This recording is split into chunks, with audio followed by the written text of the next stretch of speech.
Alright, y'all, so I'm out here working on this Predator 212 hemi, and I figured I would kind of make a video on it. So what I'm doing is changing these stock valve springs to 22-pound valve springs, and they're stuck in each other right now, but I'm just going to be showing you guys the best way to do that. So pretty much what I did to get these out is they were in there, right? And you see these E-clips have a little notch in them, so what I do is take a magnet, hold it there so that they don't fall down in there. Trust me, I've had that happen. And then I just kind of wedge it out, and it just works. And make sure, whenever you're doing that, make sure you're doing the one that is on this side, so you can take them out like that. Right now, I'm about to take the valve springs out, but before you do that, it's really important that you take a rope sometime, and you just want to kind of feed the rope into the combustion chamber until you can't no more. I'd say that's about good. This will keep your valves from falling out whenever you take the springs off, as you can see. So, now these come off fairly easily, but you do gotta get these latch caps off. They just kind of pop off like that. And then with these, you just kind of push it down and to the side. All right, so now we got all our valve springs out. So I'm gonna be putting these new ones in, which is hard to do one-handed, but basically I'll do it with one of these softer ones just to kind of show you guys what to do. You got this retainer, and you just kind of stick it in there on that side, and then once you get it down far enough, you push it in, because the valves have a little notch on them where that goes. So yeah, I'm gonna do that off camera real quick. All right, we got that done. It's gonna make your thumbs hurt, especially if you're doing 26 pounders, but basically next we're gonna put these back in. So just kind of stick those guys on there, and then line it up. Oh yeah, also make sure you get your rocker on there. All right, now I got all of them back in. For this part, you're probably gonna want to grab your paper towel and stick it in there before you put your E-clips back on, because those, again, they can fall in there into that engine block. So really, what you just want to do is take a screwdriver, try to force it down on there. Apparently this is magnetic, but yeah, just do that, both sides. Make sure they don't fall out. You can hold a magnet up to there too, but I think that works a little better. All right, now once you got those in there, it would be a good idea to take some assembly lube, something like that, and just kind of stick it into that hole right there. And you could also do that with oil, but your choice. I prefer this because it's easy to get out. It's really sticky, really stringy rather, but yeah, once you've done that, you can set your valve lash, which you're gonna need a feeler gauge for.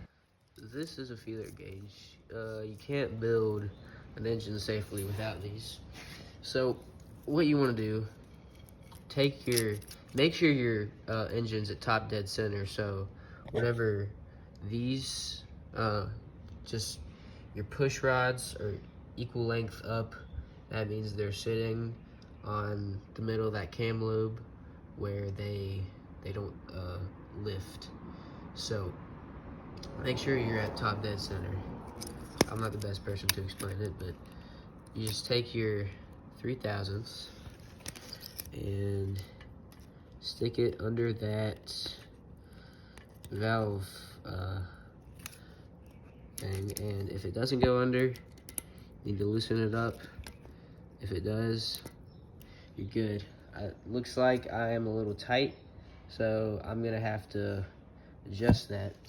So you want to take a 9mm socket, loosen it up.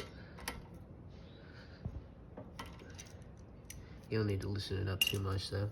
And then this little thing, you just rotate that accordingly. I like to grab a little thing to bite down on it and rotate it, because it's kind of hard to do at first. All I got is scissors right here, so just gonna do that.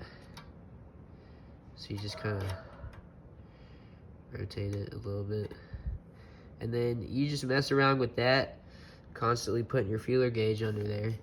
And once you find you're at 3/1000 and it doesn't, you also need to have a 4/1000 out, so you can stick it under there, make sure it's not allowing 4/1000. Then you're good.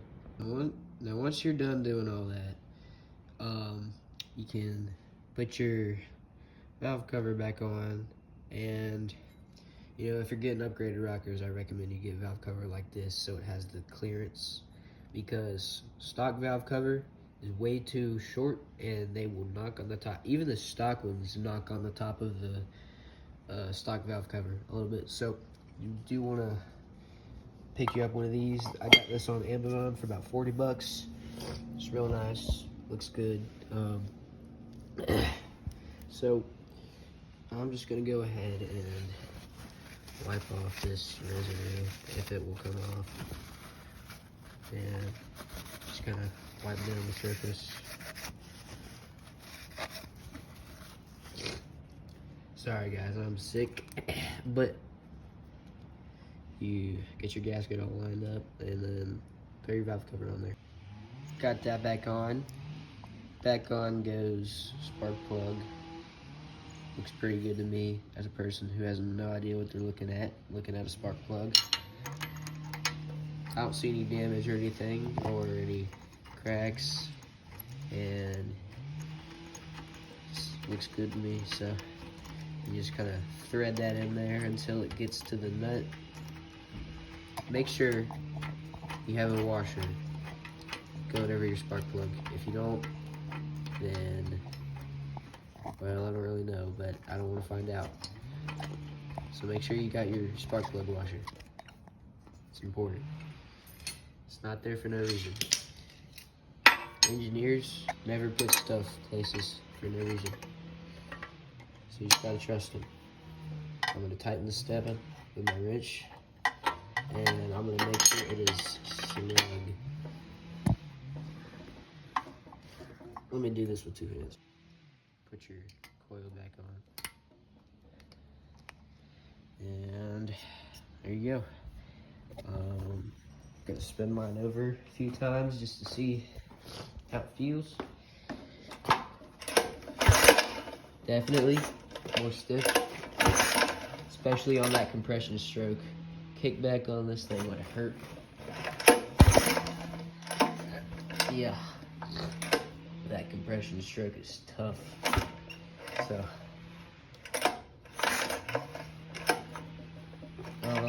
yeah, so pretty good. I have a billet rod and a 265 cam, so I'll put those in due time. So, but otherwise, I think this thing is coming along pretty good. Yeah, definitely don't put 26-pound valve springs. It's too hard to crank over. But anyways, I will see you guys in the next one.